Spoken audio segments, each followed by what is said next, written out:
My billionaire father pretended to be dead. The day the world stopped. The call came at 6:12 a.m. I remember the exact time because my phone slipped from my hand and hit the floor when I heard the words, "Mr. Raymond Cole is dead." For a moment, I didn't breathe. Raymond Cole was not just my father. He was a billionaire. A tech tycoon. A man the media called untouchable. But to me, he was just Dad. How? I asked, my voice barely sound. Heart failure, the caller replied gently. We're sorry for your loss. The line went dead. I sat on the edge of my bed, staring at nothing. My chest felt tight, like someone had placed a heavy stone on it. Dad was strong, careful, always exercising, always monitoring his health. Heart failure? It didn't make sense. But death rarely asks permission. By noon, the Cole mansion was full. Luxury cars lined the driveway. Relatives I barely knew filled the living room. Cameras hovered outside the gate. Inside, my mother, Victoria Cole, sat on the sofa dressed in black silk. Her face was dry. No tears. Just a controlled expression. My older brother Marcus paced the room. This is unbelievable, he said, shaking his head, but his eyes kept drifting toward Dad's office. My sister Naomi clutched her phone, whispering urgently. Have you contacted the lawyer yet? She asked someone quietly. I stood near the staircase, watching everything. Something felt off. Too organized. Too calm. If my father had truly died, shouldn't there be more brokenness? That evening, I walked past my parents' bedroom and heard voices. Low. Careful. The will, my mother said. Marcus replied, we need to make sure everything is secured before the public announcement. Naomi sighed. Dad always said the assets were protected. But what if he changed things? I froze. They were discussing money, not grief. I felt something cold crawl down my spine. This was day one. And already, they were dividing what wasn't theirs. The funeral was grand. Private jets flew in guests. Media outlets covered the ceremony. Speeches were given. My mother stood at the podium. Raymond was a loving husband, she said, her voice steady. A provider. A visionary. She dabbed her eyes, but no tears came. Marcus spoke next. My father taught us strength, he said confidently. We will honor his legacy. Naomi nodded dramatically beside him. I didn't speak. I couldn't. Because as I looked at the closed casket, one thought kept screaming in my head. Dad, something isn't right. 2 days after the burial, we were summoned. Mr. Henry Wallace, my father's longtime attorney, sat across from us in his office. I'll be brief, he said. Mr. Cole left specific instructions. My mother leaned forward eagerly. Marcus crossed his arms. Naomi smiled faintly. The estate, Mr. Wallace continued, will not be distributed immediately. What? Marcus snapped.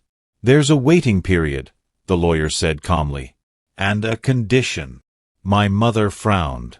What condition? Mr. Wallace looked around the room. Then his eyes settled on me. The condition is behavior. The room went silent. For 6 months, Mr. Wallace said, the family will live as though Mr. Cole left nothing. What nonsense is this? My mother hissed. The accounts are frozen, the lawyer continued. No allowances. No transfers.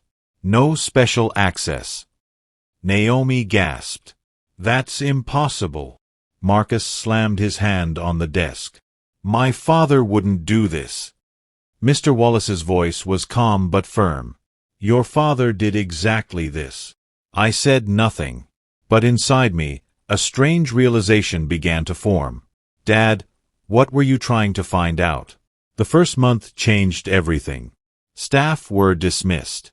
Luxury cars were returned. The mansion felt empty. My mother complained constantly.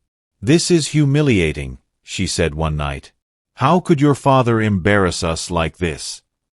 Marcus became aggressive, short-tempered. Naomi barely came home anymore. But something else shocked me more.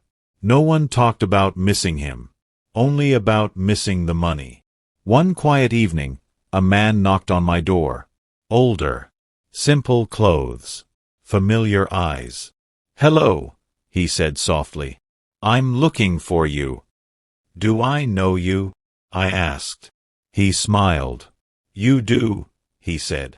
"Very well." My heart skipped. That voice. That smile.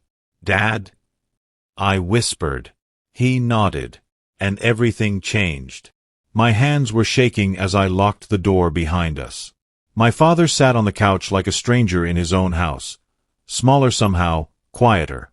Not the powerful billionaire the world knew. Just a man. Just my dad. "Are you real?" I whispered. He chuckled softly. "Very real." Tears rushed to my eyes. "We buried you." "I know," he said gently. I watched it from a distance. My chest tightened. "Why, Dad? Why would you do something like this?" He leaned forward, resting his elbows on his knees. "Because I needed the truth," he said. "And money has a way of hiding it." I swallowed hard. "For years," he continued, "I felt like a walking wallet. Not a husband. Not a father. Just a provider." I remembered how my mother barely looked up from her phone when he spoke. How Marcus only called when he needed funding. How Naomi treated him like a bank. "And you?" I asked quietly. He looked at me with tired eyes. "You were the only one who asked how I was doing," he said. "Even when I stopped giving you everything." My throat burned. Dad explained everything. The fake death. The frozen accounts. The 6-month test. "I needed to see who would stay," he said. "Who would care about me, not my empire." "Why didn't you tell me?" I asked. "Because even love needs to be tested sometimes," he replied softly. "And I needed you to live your truth too." I nodded slowly. "What have you seen?" I asked. His jaw tightened. "Greed," he said. "Disrespect. Complaints. No prayers. No tears. No memories." He paused. "Your mother asked my lawyer if remarriage would affect the inheritance, 3 weeks after my funeral." I gasped. "Marcus tried to secretly access offshore accounts," Dad continued. "Naomi sold jewelry she claimed had sentimental value." My heart sank. "They never once visited my grave," he said quietly. "That night, I cooked for him. Nothing fancy. Just rice and chicken."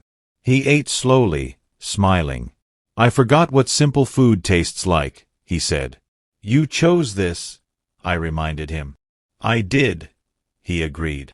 "And I don't regret it." For weeks, he stayed hidden, moving between safe houses, observing from afar. Sometimes he wore a cap and glasses. Sometimes he watched news clips silently. The world mourned him. His family spent him. But I saw something else. A man healing.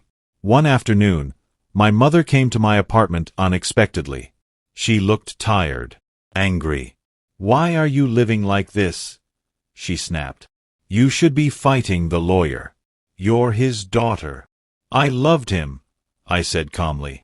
She scoffed. "Love doesn't pay bills." That sentence settled everything for me. She never asked how I was coping. Never asked what I missed about him. Only money. That night, I told Dad what she said. He closed his eyes. "I feared that," he whispered. "But hearing it hurts differently." The waiting period ended. The lawyer called for a family meeting. My mother arrived dressed in her best outfit.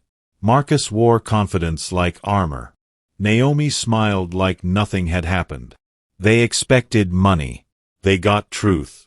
The doors opened, and my father walked in. Alive. Whole. Silent. My mother screamed. Marcus staggered back. "This," This isn't funny. Naomi dropped her purse. I am not dead, my father said calmly. But something else died. He looked each of them in the eye. My trust. The room was frozen. My wealth, Dad continued, will not go to those who loved my money more than me. My mother fell to her knees. Raymond, please. He stepped back. Love doesn't begin when the accounts reopen, he said. He turned to me.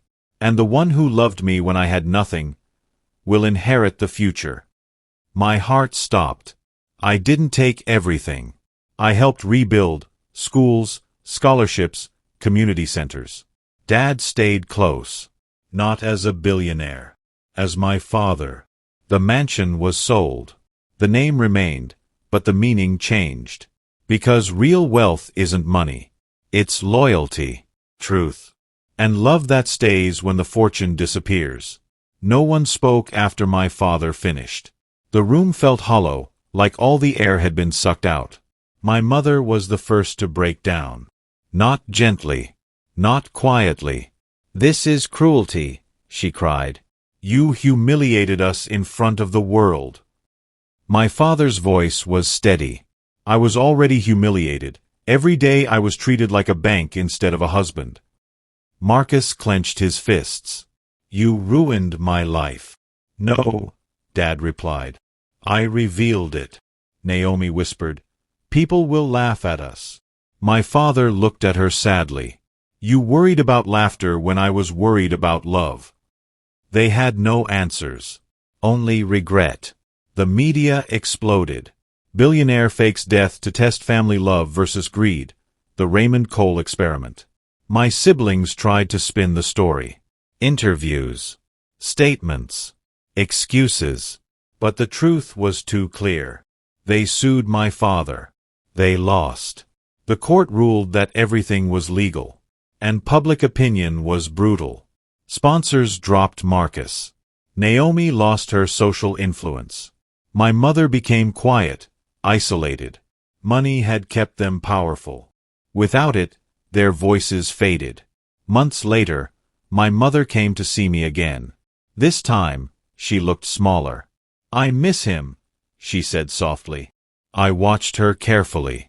What do you miss? She hesitated. His presence, she finally said.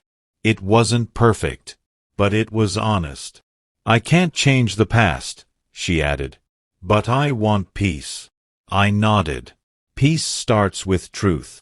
She cried, not for money. For the first time, I believed her tears. My father met her once more. Not as husband and wife. As two people closing a chapter. I forgive you, he said. But I won't return. She accepted it. Forgiveness didn't restore the marriage. It restored dignity. And that was enough. People expected me to become powerful. To live large. To take revenge. I chose differently. I built schools in underserved neighborhoods. Funded tech programs for black youth. Created scholarships in my father's name. Not because I had to. But because love multiplies when it's shared. My father smiled every time he visited. You turned money into meaning, he said. One evening, we sat on a porch far from cameras. I was afraid, he admitted, that if I died for real, no one would miss me. I took his hand. I would. He smiled. That's why you were worth everything. Years later, children studied in schools built from the truth. They didn't know the scandal. They knew opportunity. And somewhere in the city, a man once thought dead walked freely, alive in ways money could never buy. Even after the truth settled, the city refused to forget. Everywhere my father went, people stared, some with admiration, others with anger. Is that really him? He's the man who faked his death. He exposed his own family.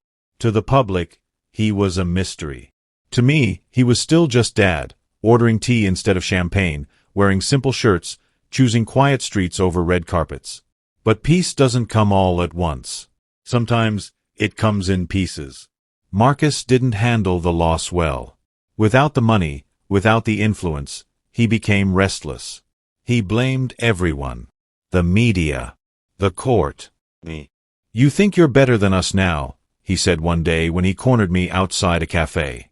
"I think we had choices," I replied calmly. "You chose differently." His jaw tightened. "You stole my future." "No," I said softly. "You gambled it." That was the last time we spoke for a long while. Naomi tried to survive on charm. Brand deals. Apologies. Carefully edited tears. But influence built on money fades fast. We'll continue this powerful story in the next chapter. Sit back, relax, and let's find out. Did the billionaire father forgive his family and welcome them back? Or was the betrayal too deep? If you were in his place, would you forgive them or walk away forever? Your opinion matters. Drop your thoughts in the comments. Subscribe to Mira Wealth Stories for more gripping, life-changing stories. Don't forget to like, share, and comment. Turn on your notification bell so you never miss an episode.